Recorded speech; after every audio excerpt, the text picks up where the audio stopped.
শীতের ধনেপাতা দিয়ে শীতকালে আমরা অনেক কিছুই রান্না করে থাকি। আজ সেই ধনেপাতা দিয়ে বানাবো চিকেন, মানে হলো আজকের রেসিপি ধনিয়া চিকেন। তবে এখন সারা বছরই ধনেপাতা পাওয়া যায়, তাই এই ধনিয়া চিকেন সারা বছরই বানাতে পারেন। কিন্তু শীতকালে ধনেপাতার টেস্ট একটা অন্য রকম থাকে, তাই শীতকালে ধনেপাতা দিয়ে যে ধনিয়া চিকেনের টেস্ট সেটা সারা বছর পাওয়া যায় না। এবার চলুন রেসিপিটির দিকে এগোনো যাক। আমি এক আঁটি ধনেপাতা নিয়ে নিয়েছি, ভালো করে ধুয়ে পরিষ্কার করে কুচিয়ে নিয়েছি। মিক্সির মধ্যে ওই কুচনো ধনেপাতাগুলো নিয়ে সামান্য জল দিয়ে এক দুবার মিক্সিতে রাউন্ড দেওয়ালেই ধনেপাতার পেস্ট তৈরি হয়ে যাবে। এবার চিকেন ম্যারিনেট করব। চিকেনটা ধুয়ে পরিষ্কার করে নিয়ে 1 চামচ হলুদ গুঁড়ো দিয়ে দিলাম। তারপর ওই চামচেরই 1 চামচ জিরে গুঁড়ো দিয়ে দিতে হবে। তারপর ওই একই চামচের 1 চামচ ধনে গুঁড়ো দিয়ে দেব। এই সব মশলা দিতে হবে।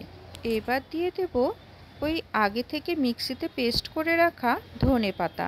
চিকেন ম্যারিনেট করার সময়ই ধনেপাতা বাটাটা দিয়ে দিলে খুব ভালো হয়, তাহলে ধনেপাতার রসটা চিকেনের মধ্যে ভালো করে ঢুকতে পারে, আর এর ফলে ধনিয়া চিকেনের টেস্টটাও খুব ভালো হয়।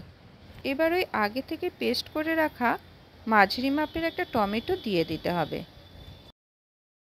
জল ঝরানো বাড়িতে পাতা টক দই দিয়ে দিলাম।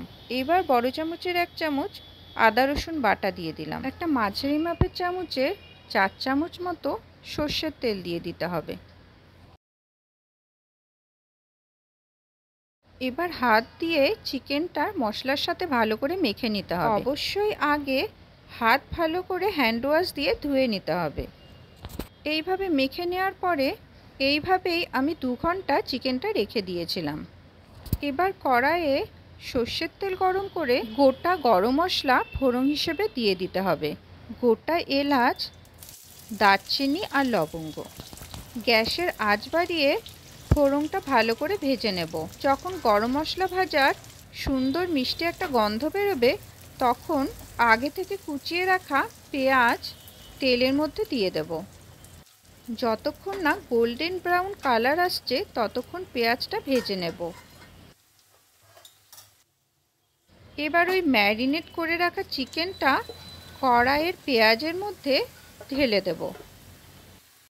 যে পাত্রে চিকেনটা ম্যারিনেট করে রেখেছিলাম সে পাত্রের গায়ে লেগে থাকা মশলা সামান্য একটু জল দিয়ে ধুয়ে কড়াইয়ের চিকেনের মধ্যে দিয়ে দেব।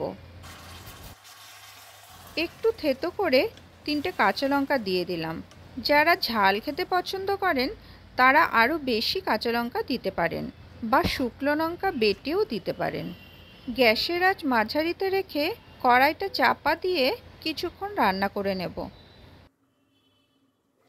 এইভাবে ঢাকা চাপা দিয়ে কিছুক্ষণ রান্না করার পর ঢাকনা খুলে দেখুন চিকেনে কত জল বেরিয়েছে। এখানে আমি 4-5টা কাজু আর কিছুটা চারমগজ একসাথে বেটে রেখে দিয়েছিলাম, সেটা এবার চিকেনের মধ্যে দিয়ে দিলাম। কাজু আর চারমগজ বাটা চিকেনে দেওয়ার পর আবার একটু নাড়াচাড়া করে সব কিছু একসাথে মিশিয়ে নেব। নবপর্ণার রান্নাঘরে আপনাদের সবাইকে স্বাগত। যদি আমার রেসিপিটা ভালো লেগে থাকে তাহলে একটু কষ্ট করে একটা লাইক করে দেবেন। আবারও কড়াইয়ে ঢাকনা দিয়ে চিকেনটা রান্না হতে দিতে হবে, তবে মাঝে মাঝে ঢাকনা সরিয়ে খুন্তি দিয়ে একটু নেড়ে নিতে হবে। দেখুন আস্তে আস্তে কত সুন্দর কালার আসছে চিকেনটার। নতুন নতুন স্বাদের রেসিপি জানার জন্য আমার প্রোফাইলটিকে ফলো করে নেবেন। অনেক হেলদি আর টেস্টি আর খুব সহজ উপায়ে রান্নাও আমি এই প্রোফাইলে শেয়ার করে থাকি। আমার প্রোফাইলটিকে ফলো করলে সে সব কিছু আপনারা জানতে পেরে যাবেন। অবশ্যই ইচ্ছে হলে আপনারা প্রোফাইলটিকে সাবস্ক্রাইব করে নিতে পারেন। সাবস্ক্রাইব করলে সবার আগে এই রেসিপির ভিডিওগুলো আপনাদের কাছেই পৌঁছাবে। এবার জলটা যখন মোটামুটি শুকিয়ে এসছে, এই সময়ে দিয়ে দিতে হবে স্বাদমতো নুন। ম্যারিনেট করার সময় আমি নুন দেইনি, কারণ ম্যারিনেট করার সময় যদি নুন দেই তাহলে চিকেন থেকে প্রচুর জল ছাড়তে থাকে, তবে নুন অ্যাড করার ভিডিওটা আর করা হয়নি।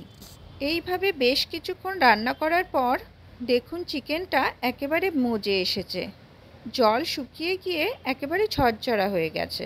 চিকেনের এই প্রিপারেশনটা গরম ভাতের সাথে যেমন টেস্টি লাগবে, রুটি, লুচি পরোটা বা লাচ্চা পরোটা সব কিছুর সাথেই দুর্দান্ত টেস্টি হয়। ধনিয়া চিকেনের টেস্টটা আরও সুন্দর করার জন্য 2 চামচ ঘি দিয়ে দেব, আর সবশেষে গরম মশলা ছড়িয়ে দিয়ে নামিয়ে নিতে হবে। তাই আর দেরি না করে আজই বাড়িতে বানিয়ে ফেলুন খুব সহজ উপায়ে ধনিয়া চিকেন, আর বাড়ির সবাইকে অবাক করে দিন।